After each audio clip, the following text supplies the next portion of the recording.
Good morning, students. Students, in the continuation of chapter 13, first of all, taking photos of today's notes, and after that, I will teach you these notes through this video. So this is page 232.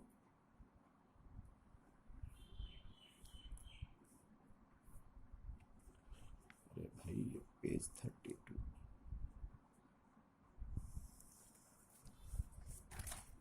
This is page 233.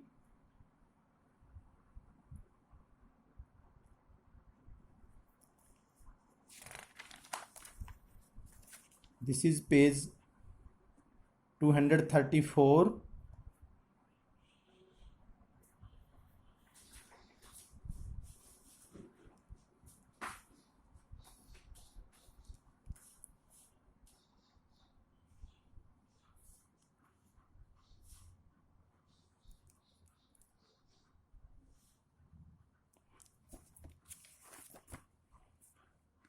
This is page 235.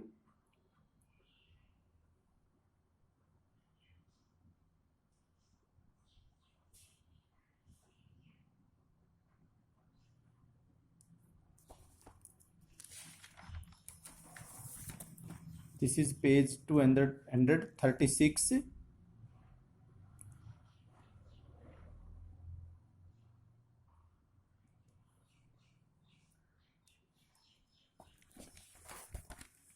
This is page 237.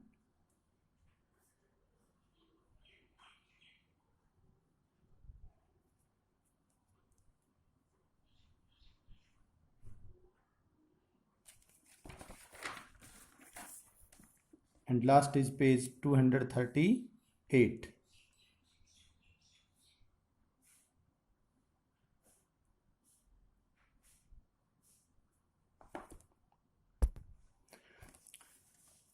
Students, today's topic is surface area of a cone.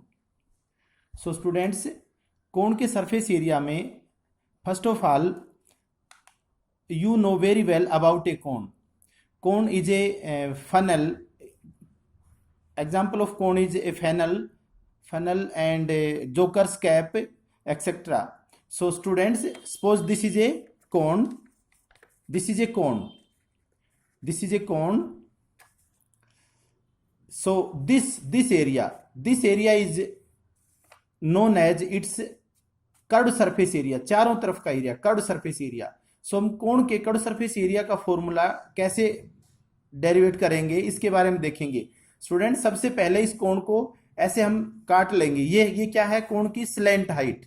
देखिए, कोण के अंदर जो नीचे का जो हिस्सा है वो एकदम सर्कल जैसा है, उसका बीच में कहीं सेंटर होगा. सेंटर से साइड का इसका रेडियस हो जाता है और ये इसका सर्कल एरिया हो गया. और इसके बीच में ये जो साइड में जो हाइट है ये इसकी स्लैंट हाइट कहलाएगी. और जो बीच में सेंटर में जो खड़ी होगी ओरिजिनल वर्टिकल होगी वो इसकी हाइट कहलाएगी. सो स्टूडेंट्स, इसको जो स्लैंट हाइट है यहां से इसको हम ऐसे काट लेते हैं और सपोज काट करके इसको हम ऐसे सीधा कर लेते हैं. देखिए अभी किस शक्ल में शेप में दिख रहा है हमें. सो स्टूडेंट्स, अगर इसमें हम ऐसे ही ये क्या है? ये स्लैंट हाइट है हमारी कोण की. ये स्लैंट हाइट है. स्टूडेंट्स, इसमें ऐसे छोटे छोटे पतले पतले मतलब नैरो ट्रेंगल्स अगर हम बहुत सारे इसमें बना लेते हैं तो उसके बाद में हम ट्रेंगल का एरिया हमने निकालना सीखा है 1/2 into base into height. So students, suppose करो ये एक इसका ट्रेंगल है, ये एक ट्रेंगल हो गया, ये दूसरा ट्रेंगल हो गया सेंटर से, तो ये इसका बेस हो जाएगा. ये छोटे ट्रेंगल जब बनाएंगे तो ये बिल्कुल एक स्ट्रेट लाइन नजर आएगी. सो इसका एरिया निकालने में 1/2 ये बेस हो जाएगा. इसको हम B1 मान लेते हैं, इस बेस को B1, इस बेस को हम B2 मान लेते हैं. और इसकी हाइट हो जाएगी यहां से इसकी हाइट, जो हाइट होगी वो इसका L ही कहलाएगा. वो हमारे कोण का L होगा. जो इस ट्रेंगल की हाइट होगी वो हमारे कोण का L होगा. सो स्टूडेंट्स, इस तरह से ये जितने भी ट्रेंगल इसमें बनेंगे इन सभी का एरिया निकाल के उन सबको ऐड कर देंगे तो वो हमारे कोण से ये जो बना है ये कोण का सरफेस एरिया आ जाएगा, curved surface area. So students देखिए, let a piece of paper as shown in figure. हमने कोण को काट करके ऐसे पीस बना लिया. Now cut this piece into hundreds of little pieces along the line drawn from O, ये कहता है ओ से ऐसे लाइनें ड्रा कर करके हम इसको सैकड़ों ट्रेंगल पीसेज में बांट लेंगे, और कहता है ईच पीस हमें एक ट्रेंगल जैसा नजर आएगा, स्मॉल ट्रेंगल जैसा, और उसकी स्लेंट हाइट ही जो है उसकी हाइट होगी, उसकी स्लेंट हाइट ही उसकी हाइट हो जाएगी। इस तरह से student area of each triangle, प्रत्येक ट्रेंगल का एरिया हो जाएगा 1/2 into base of each triangle into में हाइट, हाइट की जगह उसका एल लिया जाएगा क्योंकि ये एल है, एल ही उसकी हाइट होगी। Now area of complete piece, पूरे पीस का एरिया स्टूडेंट्स कैसे आएगा, एक ट्रेंगल का ऐसे ऐसे जितने भी ट्रेंगल होंगे सभी के एरिया को ऐड कर देंगे। तो पहला ट्रेंगल हो गया 1/2, उसका बेस हम B1 मान लेते हैं, दूसरे का बेस B2 मान लेते हैं, इस तरह से सभी का area 1/2 base B1 into height, height L रहेगी सभी में, 1/2 base B1 into height L plus 1/2 base B2 into height L, इस तरह से 1/2 L कॉमन आ गया, अंदर B1 plus B2 plus B3। Students ये सारे B1 B2 B3 जुड़ करके हमारे इसके क्या बन जाएंगे, ये इस तरह से हमारे सारे के सारे उस सर्कल का जो हमने यहाँ जो इस हमारे इस ये जो सर्कुलर हिस्सा जो था हमारी कोण का, ये उसका ये सरकमफिरेंस का काम करेगा। सो इसका सरकमफिरेंस 2πr होता है, तो ये जो सारी लंबाई है, इस आर्क की लंबाई है, उसके जगह हम 2πr ले लेंगे, सरकमफिरेंस ऑफ कोण 2πr, और 2 से 2 स्टूडेंट्स कैंसिल हो जाएगा, ये πrl हमारे पास आ जाएगा, और ये πrl जो है कर्व्ड सरफेस एरिया ऑफ कोण कहलाएगा, πrl। सो स्टूडेंट्स आपको ये मैंने वैसे ही समझा दिया, आपको सिर्फ याद रखना है कि कोण का कर्व्ड सरफेस एरिया क्या होता है, πrl। कोण के कर्व्ड सरफेस एरिया में स्टूडेंट्स देखिए, ये कर्व्ड सरफेस में इसके सिर्फ चारों तरफ का एरिया शामिल होगा। अब ऊपर का हिस्सा इसका बंद है, आपने देखा होगा कोण ऊपर से बंद होता है, तो नीचे क्या है, नीचे एक सर्कल है। अगर इसके कर्व्ड सरफेस एरिया में इसका बेस कैसा है, इसका बेस है सर्कुलर, तो बेस का एरिया निकालना पड़े, और अगर इसको ऐसे रखेंगे तो टॉप हो जाएगा, अगर उल्टा रखेंगे तो बेस होगा। तो इसका बेस एरिया निकालने के लिए स्टूडेंट्स हम इसका बेस एरिया πr² कहेंगे, क्योंकि इसका बेस है वो सर्कल जैसा है। अब स्टूडेंट्स हमारे ये जो कोण का फिगर है, अब ये उल्टा भी बना सकते हैं, ये बेस, ये टॉप है, ये नीचे की तरफ कर देंगे वो बेस हो जाएगा। तो ये इसका बेस एरिया जो है सर्कुलर एंड का जो एरिया, चाहे वो ऊपर हो चाहे नीचे हो, वो πr² हो गया। अब इसका टोटल सरफेस एरिया निकालने में स्टूडेंट ये जो सर्कुलर एंड है इसका एरिया πr² प्लस में ये जो है चारों तरफ का ये कर्व्ड सरफेस एरिया वो πrl, हम दोनों को ऐड कर देंगे, वो हमारा total surface area of cone हो जाएगा, πrl प्लस πr²। ये समझाने के लिए आपको ये बॉक्स वाला याद रखना है, πr कॉमन आ गया, l प्लस आर इसका area, πr into l plus R total surface area of cone हो गया। इसके बाद स्टूडेंट्स देखिए इस फिगर में ये क्या है, हाइट, तो हाइट तो, और ये क्या है, टॉप। आप इसको अगर उल्टा फिगर बनाएंगे, इसका कोण का अगर उल्टा फिगर बनाते हैं, देखिए स्टूडेंट्स हमने इसका ये उल्टा फिगर बना दिया, इसका बेस नीचे ले लिया, मतलब सर्कुलर जो एंड है वो नीचे की तरफ कर लिया। तो अभी स्टूडेंट्स जब इसको अगर हम हाइट कहेंगे, h से, हाइट को h से डिनोट करेंगे, स्लेंट हाइट को l से और रेडियस को r से, तो स्टूडेंट्स ये एक राइट ट्रायंगल बन जाता है। इस हाफ कोण के अंदर ये एक राइट ट्रायंगल बन जाता है। राइट ट्रायंगल में पाइथागोरस से कहता है कि hypotenuse square equal to base square plus perpendicular square, यानी कि इसके अनुसार हुआ, कोण के अनुसार l square equal to r² plus h²। और अगर l का स्क्वायर ना निकाल के हम इसमें सीधा l निकालेंगे, l स्क्वायर ना निकाल के l निकालेंगे तो इधर स्क्वायर रूट लग जाएगा। तो l का फॉर्मूला हो गया √r² प्लस h², चाहे h² प्लस r², दोनों प्लस के हैं, कोई भी पहले लिख सकते हैं। और स्टूडेंट्स ऐसे ही अगर इससे मान लो हम h² निकालना चाहें तो ये r² इधर जाके माइनस का हो जाएगा।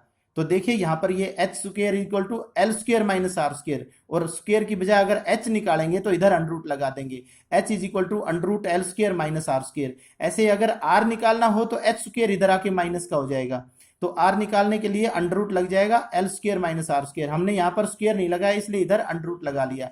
सो स्टूडेंट्स ये तीनों आइडेंटिटी आपको याद रखनी है, ऊपर 3 आइडेंटिटी ऊपर आ गई, और ये 4th आइडेंटिटी के 3 पार्ट हैं, यानी कि राइट ट्रायंगल से हाइपोटेन्यूज को हम l से रिप्रेजेंट करेंगे, बेस को r से रिप्रेजेंट करेंगे, और परपेंडिकुलर को h से रिप्रेजेंट करेंगे, कोण के अंदर जो राइट ट्रायंगल बनेगी। सो पाइथागोरस से आप ये आर, एच और एल तीनों निकालने की बेस्ट प्रैक्टिस होनी चाहिए, फॉर्मूला याद होना चाहिए। L is equal to √ R square plus H square, H is equal to √ L square minus R square, R is equal to √ L square minus H square. Students L सबसे बड़ी side होती है right triangle की, hypotenuse सबसे बड़ी side longest side होती है। So L तो निकालना है, लॉन्गेस्ट साइड निकालनी है तो छोटे वाली दोनों साइड को ऐड कर दो, और छोटे वाली दोनों में से निकालना है तो फिर बड़ी सबसे बड़ी कौन है, स्लैंट हाइट यानी कि हाइपोटेन्यूज। तो एल स्क्र में से दूसरा सब्ट्रैक्ट कर देंगे, एच निकालना है तो एल स्क्र में से आर स्क्र सब्ट्रैक्ट कर देंगे, आर निकालना है तो एल स्क्र में से एच स्क्र सब्ट्रैक्ट कर देंगे अंडर के अंदर। सो स्टूडेंट्स ये आइडेंटिटी हो गई, आप इनको बेस्ट ढंग से करेंगे। नेक्स्ट इसके बाद क्वेश्चंस हैं, बहुत इजी क्वेश्चंस हैं स्टूडेंट्स इसके, आप इनको इजीली सोल्व कर सकते हैं। देखिए पहला क्वेश्चन हमारा है, आप बुक से पढ़ेंगे स्टेटमेंट, हम स्टेटमेंट नहीं लिखेंगे, बुक में है diameter of base, diameter of base of a cone is 10.5 centimetre. देखिए कोण का बेस डायामीटर दे रखा है, तो उस कोण के बेस डायामीटर से हम उसका रेडियस लिख लेंगे, रेडियस डायामीटर से हाफ हो जाएगा, और इसका डेसिमल भी हटा देंगे और इसको सिंप्लीफाई कर लेंगे। और उसके बाद में कहता है इस स्लैंट हाइट भी दे रखी है इसकी, एंड स्लैंट हाइट ऑफ कोण, स्लैंट हाइट को एल से रिप्रेजेंट करेंगे, स्मॉल लेटर लेंगे ये। इसके बाद में देखिए ये आर हो गया, ये एल हो गया, और इसने पूछा है हमसे find the curved surface area. तो कर्व्ड सरफेस एरिया का फॉर्मूला याद करो, पाई आर एल होता है, तो उसमें हमें क्या क्या चाहिए, पाई चाहिए, आर चाहिए और एल चाहिए। तो पाई की वैल्यू क्वेश्चन में गिवन नहीं है, देखो ऊपर हमने ये लिखा है यूज पाई 22/7 अनलेस स्टेटेड अदरवाइज। इसका मतलब अगर क्वेश्चन में पाई की वैल्यू दे रखी है तो वही लेनी है, नहीं दे रखी तो फिर आप सब जगह पाई की वैल्यू 22/7 लेंगे। सो पाई की वैल्यू 22/7 ले ली, एल आर हमारा आर 21/4 हो गया और एल हो गया 10, और इसको सिंप्लीफाई कर लिया। सो स्टूडेंट्स इस तरह से बहुत इजी है हमारा, सेकंड क्वेश्चन बिल्कुल इजी है। थर्ड क्वेश्चन भी, थर्ड क्वेश्चन में हमारे है curved surface area of A cone. Students यहां पर कर्व्ड सरफेस एरिया दे रखा है थर्ड क्वेश्चन में, और एक उसका स्लैंट हाइट दे रखा है। मैंने आपको लास्ट एक्सरसाइज में आपको ये बताया था कि अगर डायमेंशंस जो दे रखे हैं सबसे पहले डायमेंशंस को लीजिए। सो इसकी स्लैंट हाइट दे रखी है, स्लैंट हाइट को हम पहले लेंगे, उसके बाद कर्व्ड सरफेस एरिया दे रखा है वो उसको लिख लेंगे। कर्व्ड सरफेस एरिया जो दे रखा है स्टूडेंट्स, उसके नीचे उसका फॉर्मूला लिख देंगे, कर्व्ड सरफेस के नीचे पाई आर एल इक्वल टू ये 308 सेंटीमीटर स्क्वायर यूनिट लगा देंगे। जब इसकी वैल्यू पुट करेंगे तब यूनिट को छोड़ देंगे, तो पाई की वैल्यू रख देंगे, आर की वैल्यू हमारे पास नहीं है तो आर को आर ही रहने दें, एल की वैल्यू ऊपर 14 है तो 14 रख देंगे, और इसको सिंप्लीफाई कर लेंगे। तो यहां से स्टूडेंट्स हमारे पास आर की वैल्यू 7 आ गई। देखिए स्टूडेंट्स इसमें ऊपर तो एल दे रखा है, हमारे क्वेश्चन में एल तो गिवन है, और कर्व्ड सरफेस एरिया से हमने आर कैलकुलेट कर लिया। देखिए इसमें केवल 3 वैल्यू होती हैं कोण के अंदर, आर, एल और एच। जब कोई 2 वैल्यू अगर निकल जाए तो कुछ भी हमसे ये पूछे हम इजीली निकाल सकते हैं, क्योंकि अगर जैसे आर और एल दे रखा है और अगर हमें एच की जरूरत पड़े तो हम एच पाइथागोरस की हेल्प से निकाल लेंगे, बट जरूरत ना भी पड़े। देखो पहला तो इसमें यही पूछा है कि रेडियस, तो रेडियस तो आ गया हमारे पास 7। इसके बाद इस क्वेश्चन में कहता है ये टोटल सरफेस एरिया निकालना है इसका, तो टोटल सरफेस एरिया के नीचे हम क्या करेंगे, टोटल सरफेस का फॉर्मूला लगा देंगे, total surface area of cone pi r into l plus r, value इसमें पुट कर देंगे, सिंप्लीफाई कर देंगे, टोटल सरफेस एरिया आ जाएगा। इसके बाद कहता है स्टूडेंट्स एक कोनिकल टेंट है, 10 मीटर हाई है, रेडियस उसका 24 सेंटीमीटर है, एक तो स्लैंट हाइट निकालनी है। तो देखिए ये एच हो गया, height of conical tent H, और ये रेडियस हो गया 24, तो आप यहां से एल निकाल सकते हैं आराम से पाइथागोरस का यूज करके, एल निकल जाएगा। इसके बाद में कहता है सेकंड पार्ट में cost of canvas required to make the tent, tent बनाने के लिए कितना कपड़ा लगेगा। कैनवस मोटा कपड़ा होता है, तो स्टूडेंट्स आपको पता है टेंट में कपड़ा जो लगता है वो केवल उसके कर्व्ड सरफेस में लगता है, तो आप इसका कर्व्ड सरफेस एरिया निकाल लेंगे। कर्व्ड सरफेस एरिया निकलने के बाद हम कहेंगे 1 मीटर स्क्वायर कैनवस की कॉस्ट तो 70 रुपीज होगी, और जो एरिया आएगा उसकी कॉस्ट हो जाएगी 70 से, उसको मल्टीप्लाई कर देंगे। ये इसका सेकंड क्वेश्चन आप आराम से कर सकते हैं। नेक्स्ट है क्वेश्चन 5, कहता है what length of tarpaulin, length of tarpaulin 3 metre wide will be required to make conical tent of height 8 metre and base radius इतना। देखिए यहां भी स्टूडेंट्स ये एक कोनिकल टेंट बनाएगा और कहता है कि टर्पोलिन से बनाना है, मतलब तिरपाल से बनाना है। तो कितना तिरपाल की चौड़ाई दे रखी है स्टूडेंट्स। देखिए आप अगर बाजार से अपने कपड़े शर्ट के लिए कपड़ा लेके आते हैं तो शर्ट का कपड़ा या पैंट का कपड़ा, कोई भी कपड़ा आप वहां से लेंगे, आप लेंगे कहेंगे अंकल 2 मीटर कपड़ा दे दीजिए, तो वो 2 मीटर कपड़ा आपको काटे कर देगा। तो आप उस कपड़े को देखेंगे तो वो रेक्टेंगल शेप में होता है और उस कपड़े की चौड़ाई फिक्स होती है। आपको सिर्फ लंबाई बतानी होती है, आपको ये बताना है कि मुझे 2 मीटर कपड़ा दे दीजिए, मुझे 4 मीटर कपड़ा दे दीजिए, तो वो 2 मीटर लंबाई नापेगा। 4 मीटर आपको लेना है तो 4 मीटर लेंथ नापेगा, उसकी ब्रेड्थ को नहीं नापता, वो ब्रेड्थ उसकी फिक्स होती है। सो इस यहाँ पर ये कैनवस कहता है जो टेंट बनाना है उस कैनवस की चौड़ाई तो 3 मीटर है, आप उस कैनवस की लंबाई बताओ कितना कितना लंबा कैनवस आपको लेना पड़ेगा। सो स्टूडेंट्स आप इसमें हाइट दे रखी है, रेडियस दे रखा है, आप यहां से आप जब ट्रिपोलिन कहाँ लगेगा, उसके कर्व सरफेस एरिया में। तो कर्व सरफेस एरिया निकालेंगे तो उसमें वो फार्मूला पाई आर एल होता है, तो एल निकालना पड़ेगा। अगर आपको एल पहले ध्यान आ जाता है तो आप एल इससे पहले निकाल लीजिए, अगर ध्यान नहीं आता है तो कोई बात नहीं, आप पाई आर एल फॉर्मूला लिख करके वैल्यू पुट करो, पाई की वैल्यू पुट करो, आर की वैल्यू पुट करो। जब एल की वैल्यू पुट करेंगे उस समय ध्यान आएगा कि अरे हमने एल तो नहीं निकाला, तो आप लाइन लगा करके साइड में एल निकाल दीजिए फेयर में। ये काम फेयर का ही है, रफ वर्क नहीं है ये।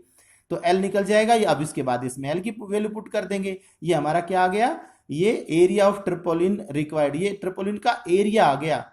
और वैसे आप जो कपड़ा खरीद के लाओगे, ट्रिपोलिन जो खरीद के लाओगे उसकी चौड़ाई तो 3 मीटर है, लेकिन और लंबाई को आप मान लो भाई, मान लिया x मीटर लंबा हमने लेंथ का लेना है। तो अब इसका एरिया कितना होगा, इस ट्रिपोलिन का एरिया क्या होगा, L into B, length into breadth, तो ये 3 इंटू एक्स हो गया, तो 3x मीटर। ये ट्रिपोलिन का एरिया आपके हिसाब से हो गया, ये ट्रिपोलिन का एरिया जो टेंट बनाना है उस हिसाब से हो गया। दोनों एरियाज को हम बराबर रख देंगे और इस तरह से x की वैल्यू आ जाएगी। x का मतलब हुआ कि लेंथ ऑफ ट्रिपोलिन 62.8 मीटर लंबा ट्रिपोलिन लेना पड़ेगा। लेकिन इस क्वेश्चन में ये साथ में ये कह रहा है कि अगर कुछ सिलाई कटाई में भी वेस्ट होता है कुछ, उसके लिए कहता है 20 सेंटीमीटर एक्स्ट्रा लेना पड़ेगा। तो एक्स्ट्रा लेंथ रिक्वायर्ड, तो 20 सेंटीमीटर है तो आप उसका क्या करेंगे, पहले मीटर बनाएंगे, 20 सेंटीमीटर का मीटर बना लेंगे तो वो 0.2 मीटर हो जाएगा। अब इसमें इस लंबाई में वो दोनों जोड़ देंगे, वो टोटल लेंथ हो जाएगी ट्रिपोलिन जो रिक्वायर्ड है।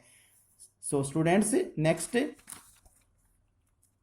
यहां जोकर की कैप है और वो कहता है कि इस कैप का रेडियस दे रखा है, कैप की हाइट दे रखी है और आपको कैप बनाने में कितना कपड़ा लगेगा ये निकालना है। तो कैप में कपड़ा, तो जोकर की जो कैप है उसमें कपड़ा लगेगा केवल उसके कोनिकल पार्ट में। तो आप कोनिकल पार्ट का कर्व सरफेस एरिया निकालेंगे, मतलब सॉरी हाँ, conical curve surface area of conical part. So curve surface में जरूरत पड़ेगी पाई आर एल। तो स्टूडेंट्स यहां भी एल निकालना पड़ेगा, एल साइड में निकल जाएगा और इसका एरिया आ गया, ये एक कैप का एरिया आ गया। वो कहता है कि find the seat required for 10 such caps, ऐसी 10 कैप बनाना चाहता है तो 10 के लिए इसको 10 से मल्टीप्लाई कर देंगे।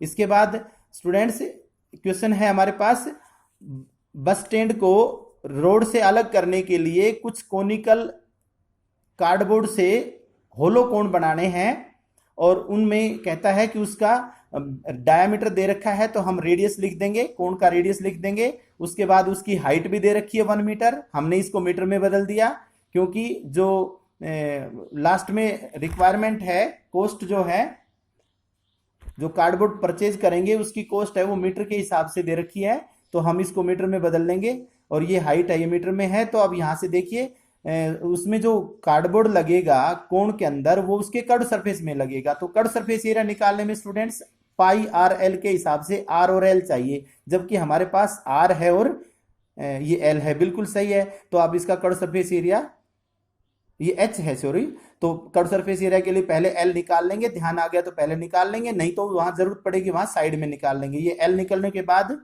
इसमें ये गिवन है कि जो अंडर रूट 1.04 है इसका स्क्वायर रूट 1.02 ले लीजिए, ये इसमें गिवन है और पाई की वैल्यू भी इसमें 3.14 गिवन है। So students cardboard